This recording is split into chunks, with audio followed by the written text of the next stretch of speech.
And she says, can you do a segment on how to not compare yourself to other dancers, especially if your pro instructor has other students who are a lot better than you are and win more than you? Do instructors have more fun with those students and prefer to dance with them because their routines are flashy and the pros don't have to babysit them as much as the other students because they actually win, which makes the pro look more good? Okay, so I see a couple big questions here. The first kind of chunk is, how do I not develop an inferiority complex?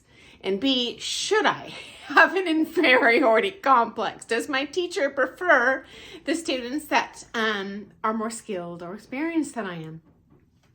So I'm going to attack the perception that you feel insecure when you see your pro's other students dance at a higher level. Number one, this is a great sign that you see that the other students are better than you, both visually in terms of watching their dancing as well as placements. Number of reasons for this, but first and foremost, not all pros are of the same level, okay? And the fact that your pro can teach dancers to be better than you means that they can teach you to be better too, okay? This is awesome. And probably even more important, this means that you have a good eye for dancing, okay? And you can see the target. It's very difficult to hit the bullseye when you don't see the target. So you see what you would like to look like. And one of the many areas of our brain that processes learning dance is visual. So when you can, I know it can be a little overwhelming, spending 14 hours in the ballroom all day, but do spend more time, not just your rounds in the ballroom, and especially try to watch those students better than you. You know what? It might be a little intimidating, but you're gonna dance a heck of a lot more like them the next time you show up if you know what you need to do to win or get to that next level, gold, pre-champ, whatever that level might be, guys, okay? So I love that you see people on the dance floor and you have a goal in mind. Hopefully, you're allowed to be in the ballroom when those people are practicing, just because it's helpful, to watch them too. I would not sit and listen in on their lessons. I don't let people listen on my privates, although I absolutely let them, be in the room practicing and such. But, I don't want someone there taking notes and videotaping and, because that person is paying for my time and that person's paying for the information, okay? Okay, next up, very important. The fact that you are feeling a little bit insecure, that you recognize you have room for growth, is a great sign that you will learn quickly, okay? In my experience, students who are the most self-critical are the most talented and they learn the fastest. My least favorite student to teach, if anything, because they just do not progress at all, I feel like I'm wasting their money, is when they come in and think they're God's gift to dancing and they're like, oh, just fix my partner. I'm like, well, I can't when you're hanging on him like a ton of bricks. Or likewise with the lead. Well, if you wouldn't be racking her around with your arm, maybe she would be able to follow you decently. So, you know what? I guarantee you're going to be a much faster learner than students with another mindset who come in, okay? Without your mindset. Okay, number 3, news flash. I guarantee even your pro, okay, has felt moments of self-doubt or, for lack of a better word, envy, wishing they could dance like someone else, they would not have achieved the level of ballroom dance that they have if they had not seen something better and wanted to grow to that level. Guarantee that, okay? It's not just you, it's everyone. Okay, number 4. Comparison is inherent to competition, right? We don't get a participation award. I mean, they probably have something like that, but as my coaches always would say, you know what, it's so fun to compete, but it's more fun when you win. I do get that feeling and that elation, especially once you experience it. It's kind of like, I don't know, I've never done hard drugs, but I imagine, if you did some sort of mind-altering drug and it made you really high, and then the next time you took it, it didn't work, you would be real disappointed. And I almost theorize that that's part of why, especially dance sport, can be literally such an addiction, because I'm sure you've seen like the scientific studies on animal behavioral modification. And like if you reward a rat for pressing a lever and getting a little pellet each time, it doesn't become addicted, so to speak, to pressing that little lever and working as hard.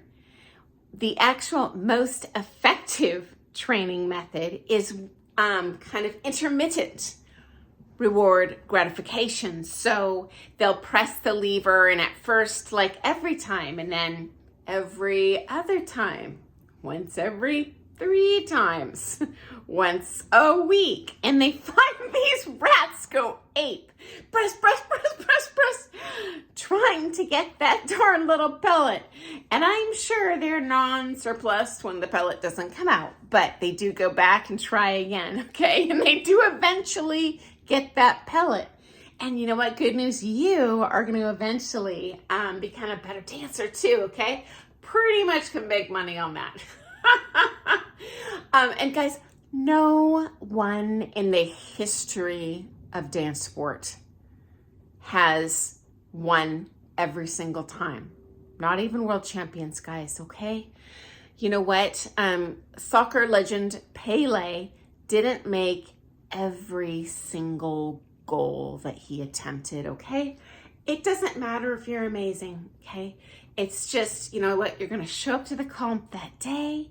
You're going to dance the best you can, your level, which inevitably at the comp is not quite where you usually dance because the nerves are going. This is normal. Okay. Number 5.